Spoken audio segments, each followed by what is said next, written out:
Ukraine has disabled about 17% of Russia's oil refining capacity.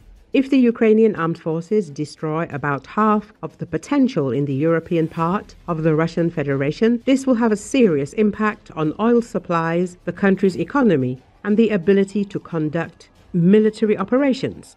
Political and economic expert Taras Zagorodniy told Glavred about this in an interview. According to him, it is difficult to determine the critical percentage for Russia that could provoke internal discontent and force Russian elites to make concessions during negotiations. Zagorodniy emphasized that as long as Vladimir Putin remains in power, there is no talk of any concessions from Russia.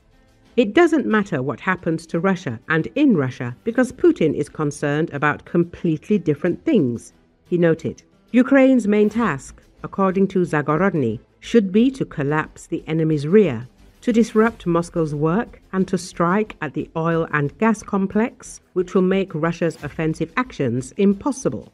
I assume that if we knock out up to half of the Russian Federation's oil refining capacity in the European part of Russia, this will greatly affect supplies, the economy, and Russia's ability to fight. After all, look, as soon as oil prices dropped, the Russian budget deficit increased eightfold, and there is nothing to cover it with. In Russia, they are already talking about introducing a food rationing system.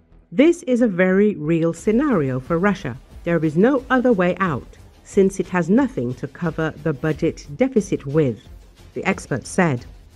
Zagorodniy emphasized that Ukraine should gradually destroy the Russian oil and gas complex because it is this strategy that allows Russia's ability to wage war to the greatest extent possible. As the expert noted, this corresponds to Marcus Aurelius's principle, do what you must and come what may. A dramatic rise in Ukrainian attacks on Russian oil refineries has sent gasoline prices in Russia to record highs, despite the government banning petrol exports to cope with the crunch. Ukraine is focusing drone attacks on refineries, pumping stations, and fuel trains in an effort to hurt the Russian war machine, but also to disrupt daily life in Russia.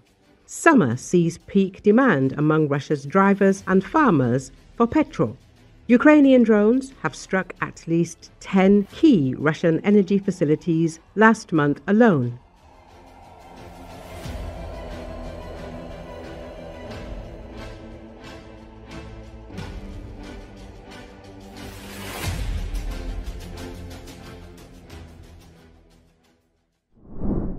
On Sunday, Ukrainian Prime Minister Yulia Svyrydenko revealed the damage inside the Cabinet of Ministers building following Russia's largest aerial assault on Ukraine to date, which targeted central Kyiv and resulted in 4 deaths. For the first time since the start of the full-scale invasion, the Russians hit the Cabinet of Ministers building, where our entire team works. Fortunately, no one was hurt. The fire has been extinguished. I thank the rescuers. Russian terror will not stop the government's work. We will restore the damage. But Ukrainian lives cannot be restored, Svyrydenko said. In a video posted on X social media platform, Svyrydenko showed the aftermath of the Russian attack on the government building. It looks like Russia is not seeking peace and is not ready for negotiations, Svyrydenko said. Kremlin launched its largest air raid of the Ukraine war on the night leading to Sunday, launching over 800 drones and striking a government building in Kiev for the first time. Я прем'єр-міністр України Свериденко Юлія знаходжусь тут, в будівлі уряду, де ворог вперше за час повномасштабної війни влучив будівлю уряду в самому центрі міста Києва. Ми бачимо наслідки цієї ворожої атаки. Локалізована пожежа на площі 800 метрів квадратних. Наші рятувальники продовжують тут працювати. І все виглядало таким чином, що Росія не готова і не прагне миру, не готова до перемовин. Тому у мене заклик до наших партнерів. Допоможіть нам закрити небо, давайте підсилимо санкції проти Росії, давайте створимо таку систему гарантій для нашої держави, яка змусить ворога зупинитися. 4 Ukrainian soldiers who had spent more than 3 years in Russian-controlled territory have been evacuated. Oleksiy Nispapa, commander of the Ukrainian Navy, reported this. Papa said that Ola Reshetilova, Ukrainian President Volodymyr Zelensky's commissioner for the protection of rights of service members and their families, had received a report that the twin brother of a recently exchanged Marine had been severely wounded during fighting in Ukraine's east in 2022. The soldier ended up in a hospital and, thanks to sympathetic doctors, was hidden from Russian secret services. Upon receiving the report, the Navy Command decided to begin special evacuation measures. It later turned out that, along with the twin brother, 3 National Guard soldiers had also been in the hospital, where they had been forced to hide for more than 3 years. In the end, the Navy's Special Reconnaissance Unit Angels evacuated the Marine, the 3 National Guard fighters, and a hospital medic who had helped them hide. The operation was planned and carried out in several stages, taking into account the illegal status of all involved, the high intensity of fighting, and the strengthened filtration measures by Russian secret services.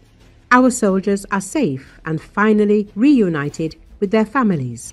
The Navy's Special Reconnaissance Unit, Angels, has rescued 88 people and once again proved that nothing is impossible for Ukrainian soldiers.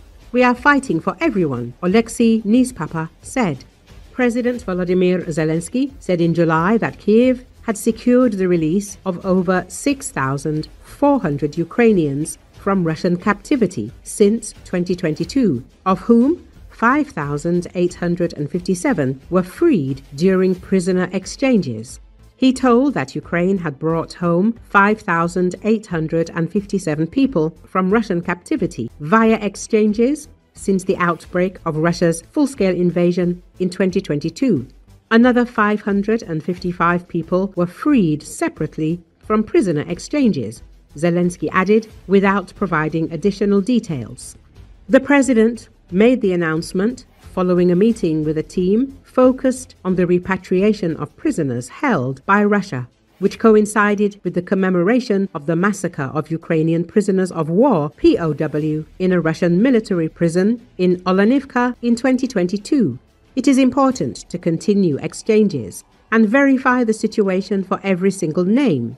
Each person matters, Zelensky said. Over 50 Ukrainian POWs were killed in an explosion in Russian-occupied Olenivka in Donetsk Oblast between July the 28th and 29th, 2022.